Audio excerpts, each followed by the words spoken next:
Some family secrets stay buried with the dead. Others wait in sealed envelopes addressed to the people who'll know what to do. My brother Nathan died on a Tuesday morning in September. Heart attack, they said. He was only 41, healthy guy, ran marathons, the kind of person you'd never expect to just collapse in his own kitchen while making coffee. His wife, Lauren, called me from the hospital. I could barely understand her through the sobbing. By the time I got there, he was already gone. I held her while she cried into my shoulder, and I meant every word when I told her we'd get through this together. Nathan and I had been close our whole lives. He was my best friend. The funeral was packed. Nathan had been an architect, talented, well-liked, successful. Lauren wore black and held tissues in her trembling hands throughout the entire service. She looked devastated, hollow. I kept an arm around her during the burial because she seemed like she might collapse. 2 weeks later, she called me to her house, the same house where Nathan had died. She'd been staying with her parents since it happened, but she'd come back to start handling his affairs. I need to ask you something, she said, pouring coffee with shaking hands.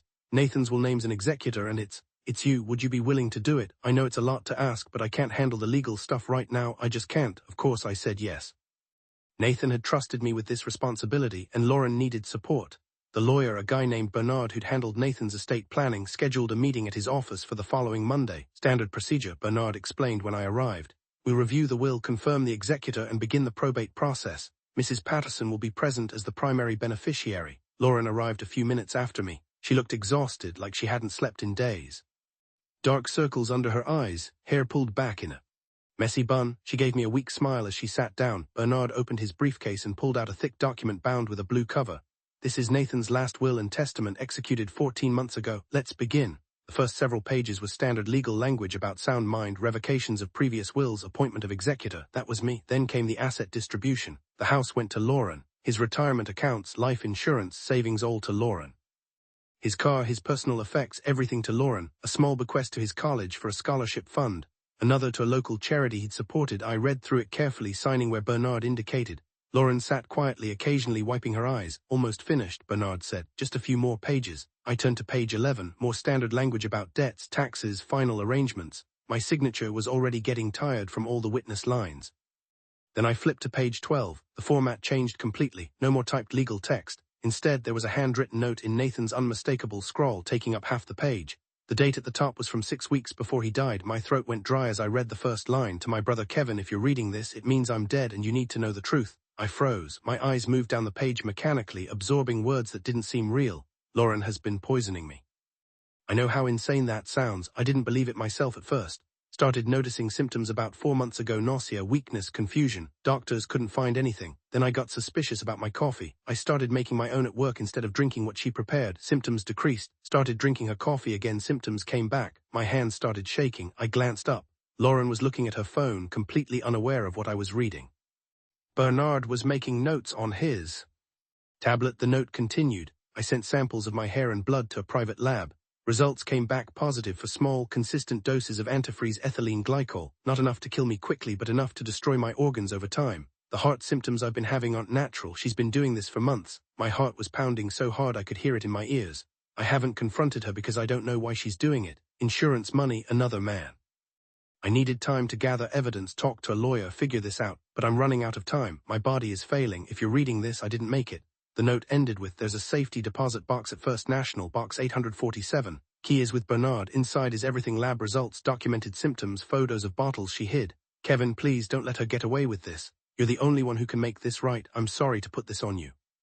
I love you, brother Nathan. My vision blurred. I couldn't breathe properly. I was staring at proof that my brother had been murdered, and the woman who killed him was sitting 5 feet away from me. Kevin, you okay? Bernard's voice sounded distant. I looked up. Lauren was watching me now, concern on her face. You look pale. Do you need water? I stared at her. This woman I'd comforted. This woman I'd held while she cried. This woman who'd murdered my brother slowly, painfully over months.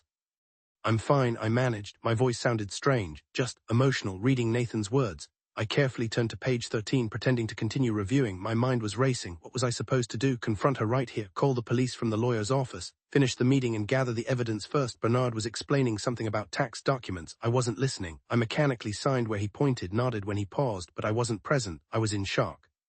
Lauren reached over and squeezed my hand. Thank you for doing this, Kevin. It means everything that Nathan trusted you, that I can trust you. I looked at her hand on mine, the hand that had prepared poisoned coffee. The hand that had slowly killed my brother while smiling and playing the loving wife. Of course, I said quietly. Nathan was my brother. I'll make sure everything is handled properly. The double meaning in my words felt like acid in my mouth. Bernard concluded the meeting. Vin, I'll need you to come back tomorrow to access the safety deposit box. Standard procedure for executor duties. Sometimes there are additional documents, property deeds, that sort of thing. I nodded. Bernard had no idea what was actually in that box. Lauren and I walked out together. In the parking lot, she hugged me. I don't know what I'd do without you, she whispered. You and Nathan were so alike, both so good, so caring. I stood there, arms at my sides, unable to return the embrace. I should go, I said. I'll call you after I handle the deposit box situation tomorrow. She nodded and drove away. I sat in my car for 20 minutes, gripping the steering wheel, trying to process what I'd just learned. That night I barely slept. I kept reading that note in my mind, seeing Nathan's handwriting, imagining him getting sicker every day while suspecting the woman he'd married was killing him, the fear he must have felt, the betrayal. The next morning I met Bernard at the bank. He produced the key and we were escorted to the vault. Box 847 was a large one. Inside was a manila envelope thick with documents. I'll give you privacy to review the contents, Bernard said, and stepped out. I opened the envelope with trembling hands. Everything Nathan had described was there. Lab results with his name showing ethylene glycol poisoning. A journal documenting his symptoms, dates, times, what he'd eaten and drunk. Photos of antifreeze bottles hidden in the back of the garage, behind paint. Cans, photos of Lauren pouring something from an unmarked container into his coffee maker, time-stamped and dated.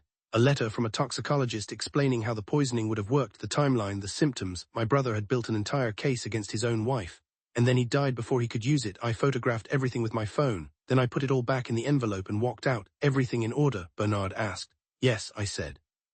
I need to consult with some people about how to proceed. I'll be in touch. I didn't go home. I drove straight to the police station and asked to speak to a detective. A woman named Detective Park listened to my story. I showed her the photographs of Nathan's note, the evidence from the safety deposit box. We'll need the original documents, she said, and we'll need to exhume the body for a full toxicology screen. Do it, I said. Do whatever you need to do. The investigation took 3 weeks. They exhumed Nathan's body. The toxicology results confirmed ethylene glycol poisoning levels high enough to cause the heart failure that killed him. They obtained search warrants for Lauren's house and found antifreeze hidden exactly where Nathan had photographed it. They pulled records showing she'd purchased unusual quantities of it over 6 months. They arrested her on a Wednesday morning. I wasn't there, but Detective Park called me afterward. She confessed, Park said. Life insurance. $2 million. She'd been planning it for almost a year. Met someone else, wanted Nathan's money, wanted out of the marriage. Thought slow poisoning would look like natural causes. I sat down heavily. Hearing it confirmed, hearing that it was real, that my brother had been right, that she'd actually done this, it broke something in me. The trial lasted 4 days. I attended every minute of it. The jury took 2 hours to convict her of first-degree murder. The judge sentenced her to life without parole. In her final statement before sentencing, Lauren looked at me. I'm sorry, Kevin. I'm sorry you had to be the one to. Don't. I cut her off. My voice was hard, cold. Don't apologize to me. You murdered my brother slowly. While he trusted you, loved you, lived with you, you watched him suffer every single day and you kept doing it. Nathan knew. He figured it out and he made sure I'd find out too. You didn't just kill him, you underestimated him. That was your biggest mistake. She looked away. She had nothing to say to that. I established a foundation in Nathan's name with the life insurance money that reverted to his estate after her conviction. It funds research into poisoning detection and supports families of murder victims. Sometimes people ask me how I handled reading that note in the lawyer's office, sitting there with Nathan's killer right next to me. The truth is, I barely remember those minutes. Shock does strange things to your mind. All I knew was that Nathan had trusted me with the truth, and I wasn't going to let him down. He'd reached out from beyond the grave to make sure justice was served. The least I could do was make sure his voice was heard. Some family secrets destroy you. Others save you. Nathan's secret saved his own legacy and put his killer exactly where she belonged.